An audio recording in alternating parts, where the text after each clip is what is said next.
My name is Klaus Höft. I'm 81 years old and I like it very much to go here to the university. As students of the University of Mannheim, we encounter hundreds of different people throughout the semesters. Obvious ones are our fellow bachelor or master students and professors. However, there are also a lot of people at the university we hardly seem to recognize in the midst of busy schedules, group presentations and due dates. One of these people is Klaus. He is one of 455 senior citizens taking classes at the University of Mannheim. And even though we were aware of one or the other senior citizens in our seminars, we rarely ever come into closer contact with them. That's why we were curious to find out more about these students, whose university life seems so totally different and yet so similar to ours. We started talking not only to senior citizens themselves, but also to the many people that are involved in the senior student program. From the senior citizens registration at the university to the everyday life in the classroom with lecturers and fellow students. The very first stop on their journey is the registration office. Das Gasthörer- und Seniorenstudium hier an der Uni Mannheim wurde im Wintersemester 83/84 sozusagen offiziell. Bis dahin war es mehr so, dass eben Bürger der Stadt einfach so in Vorlesungen reinsitzen konnten. Und da hat das Ganze so seine Anfänge genommen und das war damals vor allem die Frau Professor Höhn, die das initiiert hat und damals aber auch eben schon mit dabei war die Frau Dr. Günther, die eben auch sehr engagiert hinter dieser Idee gestanden hatte, dass man eben auch ein integratives Konzept macht. Das heißt, dass eben der allergrößte Teil der Lehrveranstaltungen sich wirklich aus dem regulären Lehrprogramm bezieht. Die Dozenten sind sehr kooperativ, öffnen sehr, sehr viele Lehrveranstaltungen, soweit es eben möglich ist. Dadurch findet auch eine große Verteilung statt. Und das ist natürlich schon mal eine gewisse Freiheit, dass man da eben sein Programm so zusammenstellen kann, wie man möchte. Also dass man eben munter Psychologie und Anglistik und Informatik mixen kann. Und wir versuchen eben auch immer darüber hinaus noch ergänzende Angebote zu machen, zum Beispiel eben dieses Projekt Alter lernt und forscht. Now that we have heard about the program, we want to know more about the students themselves.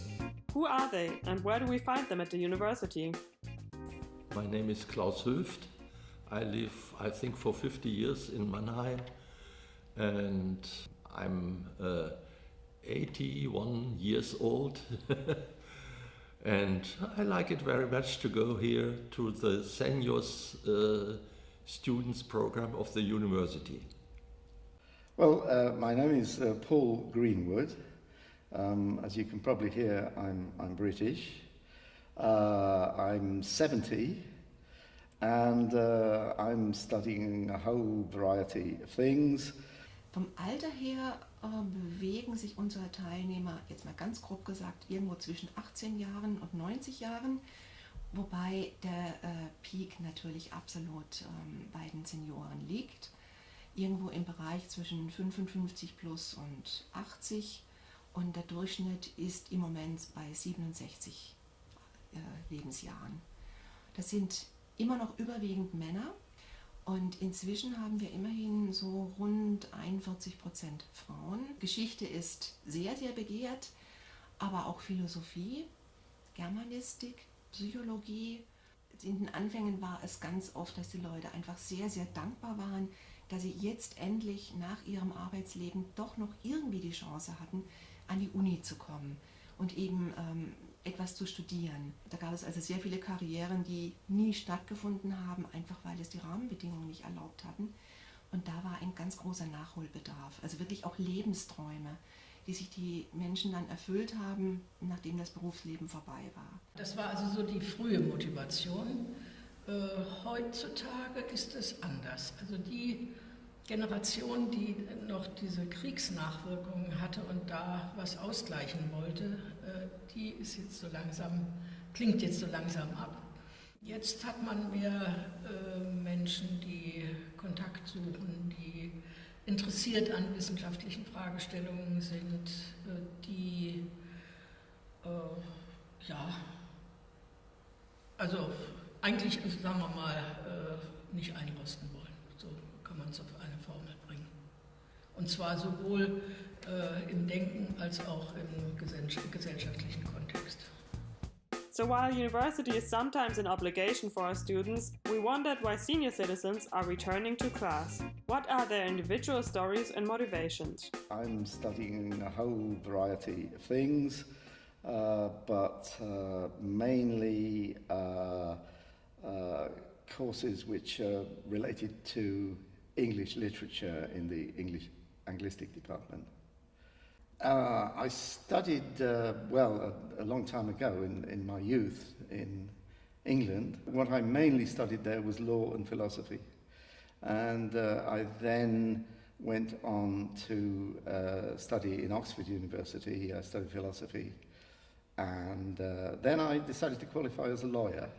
I studied engineering in Hanover. This is in the north of Germany. And I came here to Mannheim for my first job, and I live here since then. That means since 50 years. And when I was retired, I thought it must be a good idea to fill the whole day, yes, and to go to the university and maybe to hear something about what was missing during my business time. And I was always interested, for instance, in philosophy, yes? And during my school time, I did not have the opportunity to hear and to learn about philosopher, but now here's a good thing to do it. It seemed like a good idea. I find it very interesting, quite entertaining. The problem is that I can't remember anything that I read nowadays, so it's not necessarily increasing my knowledge, but basically it's fun. Well, it's something to do in retirement, I suppose. Als Hauptmotivation wird immer noch ganz klar genannt, dass man geistig fit bleiben möchte und dadurch auch eine gewisse Erfüllung erfährt, aber eben auch die grauen Hirnzellen einfach auf Trab hält, dass man auch die Möglichkeit hat, Gleichgesinnte oder Menschen in einer ähnlichen Lebenssituation oder mit ähnlichen Interessen kennenzulernen, natürlich eben eigene Bildungsinteressen verfolgen, Dinge, die einen schon immer interessiert haben. Was anderes ist, dass man natürlich dadurch einfach mal den Hochschulbetrieb der Gegenwart kennenlernen kann und eben auch die Lebenswirklichkeit, was es bedeutet, heute zu studieren und einen Beruf anzustreben. Alles zusammengenommen wird es als sehr positiv und wertvoll erachtet, dass man mit den jungen Leuten zusammen studieren kann. Essays, presentations, and revision are an integral part of our life as master students. Sometimes this causes a lot of stress. So is there a similar sentiment among senior students, or is it entirely different? This is very interesting, this question, because during my working time I get up at 6 o'clock in the morning and I have to be in the office at 8 o'clock, yeah? And nowadays I get up at maybe 7:30 and do some exercise. Sometimes it's 10 o'clock and I'm still in the sleep dress, and then I start my work, yes. And if I have a lesson already at, I think 10:30 is one of the points, yes, the earliest for me. I have to hurry up for 10:30. I think for you it's unbelievable, but this is not a really hard study I'm doing here, yes. When I studied for engineering, I have to do examination and so on and so on. And here I go here, and if I think the subject is interesting, I stay with, yes. And if I think it's a little bit boring, then I can leave it, yes. And or if I go for a journey, I can interrupt my study without any problems, yeah. So I'm very free in studying. But there's a limit to the amount of time apart from coming here spending the time here and then going home, which I can really afford to give to it. I can't really afford to spend hours and hours at home studying as well. I don't want to be a full-time student, you know. It's like a hobby, that's right. I don't feel stressed, yes? And I think if I would feel stressed, I would leave. So what is special about the senior student program at the University of Mannheim in particular? What are the benefits of studying here as opposed to somewhere else? I think the courses for the Gasthörer and the Senioren are extremely well organized. Frau Lechner informs us of what's going on by email, apart from this Verzeichnis, you know, so you know, it really is very good. Yes, I doubt whether I would have started going to these courses in another place, you know. Bei der gesellschaftlichen Entwicklung, die wir heutzutage haben, wo also durchaus die dritte Lebensphase 30 Jahre sein können, so von 67 bis aufwärts oder 65, je nachdem, wann jemand in den Ruhestand geht. Da finde ich, haben selbst die Universitäten eine gewisse Pflicht als öffentliche Einrichtung, etwas für diese Generation auch zu tun. Und das hat, wie ich meine, die Universität Mannheim in sehr, sehr guter Form bewältigt. We have learned that the senior student program is well organized as well as popular with its participants. However, we perceived a significant lack of intergenerational communication between the younger and older students. In order to tackle this issue, we started talking to the various parties involved, starting with the students themselves. Yeah, this semester I'm taking one class with a senior student. It's not been the first time, but it's the first time that I'm really aware of it because it's a lot of participation in class. And the senior student involved actually actively participates in class. Well, in the beginning we agreed that I think we should be sitting in one half of the room so it's more compact, and I think that person is still sitting on the other side.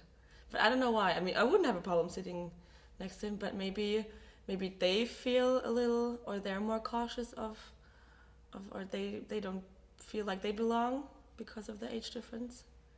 I don't know. Nicht nur für die Jungen, sondern die Älteren, die haben auch da gewisse Hürden. Die wollen sich um Himmels Willen nicht aufdrängen. The young people, they have their own interest, they have their own language, and the older people, they are more slowly. And sometimes I have the feeling to disturb the younger people because they have to learn and they have to prepare for the lesson and for the examination and so on, yes? I'm always conscious of the idea that I might say too much. I don't want to monopolize the discussions. You know, it's a question of balance, really, you know. It's a privilege for me as a ancient Gasthörer to be there, you know, and I don't want to abuse the privilege. So both parties, regular students and senior citizens, don't want to disturb each other and don't seem to know how to get in touch. So what are the specific problems that emerge in the classroom and how do professors perceive this issue? I'm a bit divided on the issue. On the one hand, I feel it's a good thing to stay active on their part, you know, and they do contribute in the sense that they're quite vocal. And that can be a good thing if you're struggling to reach the students, you know? So it's a good thing if you can break the ice that way and people actually respond, and senior citizens usually respond, they're quite dominant. And that's the reason why I'm a bit divided, because they can be too dominant, you know? And I think that can be intimidating or even annoying in the sense that they feel that maybe they're experts themselves, especially in history courses, yeah? That they've obviously read a lot and they know a lot about the topic, and then they feel maybe that they're sort of better informed than the other students, and they tend to hog conversation time, if you know what I mean. Is they meander and they go on, and that can be a problem because you want to encourage other students to contribute too. So on the one hand, it's a good thing, and it's a good way of creating interaction. But on the other hand, it's problematic because I think they steal time from some of the regular students. What could be the key to bridge this gap? What could be the benefits of an increasing communication between the generations? Yeah, I guess just being aware of the issue really matters. Is that you know, okay, as a senior student or as a senior citizen, you realize, okay, I need to be careful that I'm not too dominant, that I let the others contribute if they want to. But I think regular students, let's just call them regular students, need to be aware of the fact that, or we need to be welcoming. I guess awareness, the realization that yes, this can be valuable, and on the part of the senior citizens, the realization that yes, I'm here and I'm here for a reason, but let's see if I can sort of hold back just a little bit and offer the other students a bit of room, you know, to develop themselves. Even though awareness seems to be a crucial element, small problems in everyday situations can still quickly add up to a much bigger issue. The lack of contact between younger and older students is deeply rooted in everyone's daily routine.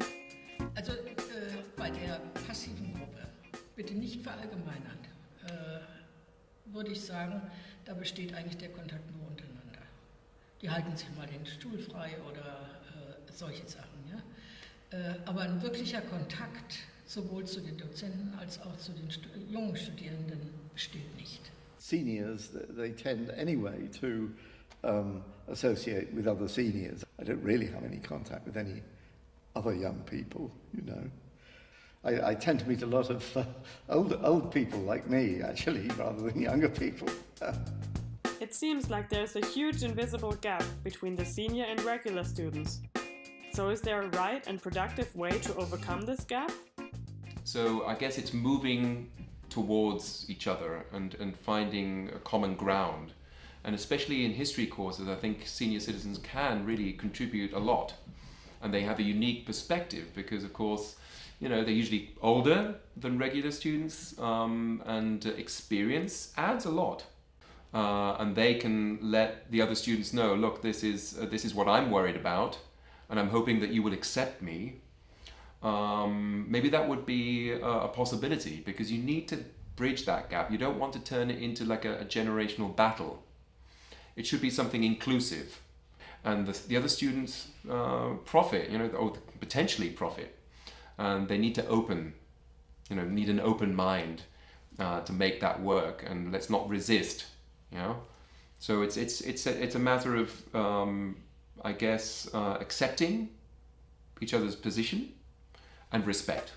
How can this knowledge be translated into practice? How can regular and senior students truly benefit from each other? How can the intergenerational exchange be affected by this? Wir hatten ja schon generationenübergreifende Projekte in diesem Projekt Alter lernt und forscht. Und wo es sehr gut funktioniert hat, das war bei einem Zeitzeugenprojekt, wo die Älteren selbst die Zeitzeugen waren, die interviewt wurden von den jungen Studierenden, die das eben für ihre Studienleistung gebraucht haben. Und ich denke, das hat deswegen so gut funktioniert, weil man ein gemeinsames Anliegen hatte. Man hatte einen gemeinsamen Anker. Ich denke, das ist das, was man eben auch immer braucht. Also einfach nur zu sagen, wir machen jetzt da was, da können Ältere und Junge kommen und jetzt guckt mal, wie ihr zusammenfindet. Ich glaube, das würde nicht funktionieren. Man braucht einen speziellen Anlass, warum es jetzt so sinnvoll sein kann, miteinander ins Gespräch zu kommen. We thought this concept seems ideal for the implementation of intergenerational exchange. So we came up with our own idea for an age-diverse classroom experience. We met up with the CSR chair and discussed possibilities. What many students don't know is that there is already a research project offered to senior students exclusively, called Alter lernt und forscht. Based on this, we came up with an idea for a course that would provide both a lively exchange between young and old as well as a productive learning environment. The seminar is called Sustainability Throughout History and will be taught in a block seminar format. The participants will consist of equal parts master students and senior citizens. This age-diverse group will then deal with the topic of sustainability and lay a specific focus on the different roles sustainability played throughout the last century. Each of our 3 sessions will be kicked off by a lecture on a specific aspect of the history of sustainability. Afterwards, the group will split into smaller workshop teams consisting of senior and master students alike. Each of the teams will be doing an in-depth investigation of a different aspect or case study related to the topic. The goal of this course is for each team to come up with a paper on their research subject. These papers will then be published in our very own book on sustainability throughout history. In the context of this seminar, master students and senior citizens will have the opportunity to benefit from each other. Senior citizens can provide valuable experience and knowledge on history and business practice, while master students can share their own experience concerning the current situation. Since everyone is actively encouraged to communicate and interact in order to create a research paper together, we think the seminar will be a win for everyone involved. After talking to the chair of CSR and developing the idea, we approached students and senior citizens, as well as the administration staff, about what they think about the project and whether it is feasible or not.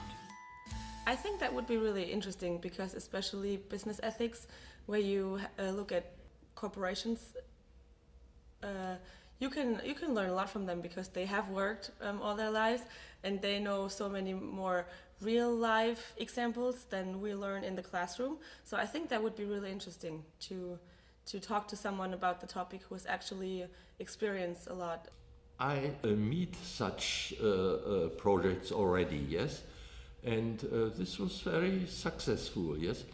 For instance, there are some lessons where we have only seniors students, yeah. This is okay, yeah. But on the other hand, the mixed group, I think it's for me it's more interesting because to learn how the young people think and how the young people act, and I sometimes are very surprised how clever they are and how could they express themselves, yeah? Ich kann mir das sehr gut vorstellen, ein solches Projekt. Wenn man dann einen Anschubser bekommt, indem man einen konkreten Anlass hat, gemeinsames Projekt, dann sind die Chancen gut, dass eben wirklich auch ein Dialog entsteht. Und wenn dann so jemand wie also so ein Tandem sich bildet, wo die Jungen und die Älteren wirklich zusammenarbeiten, wird es noch besser. Da klappt wirklich die Integration dann. Denn nichts integriert besser als Zusammenarbeiten. Da sage ich immer, Alter ist nicht ansteckend. At the beginning of our project, students and senior citizens told us that there are no big issues in the way they are conducting their university life at the moment. Nevertheless, upon closer inspection, we realized that the bubbles in which both groups operate can rob them of various benefits and opportunities. As lecturers told us, working together is the best way to ensure effective communication at the university. Our seminar could therefore do just that and bridge the gap between the generations.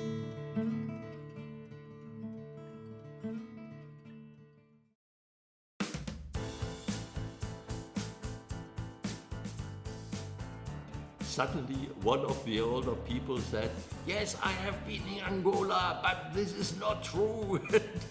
They always talk about having tea with Hitler and coffee with Hitler and, you know, this kind of thing, and telling their life stories or something completely irrelevant to what, you know. Anecdotes that I can tell you are quite interesting. I remember teaching a course about post-war Britain, and then a senior citizen raising his hand and saying, "That's not true, I was there!" Did you ever eat a Saumarke? The dish is very good, it's very nice. Really, you should try it.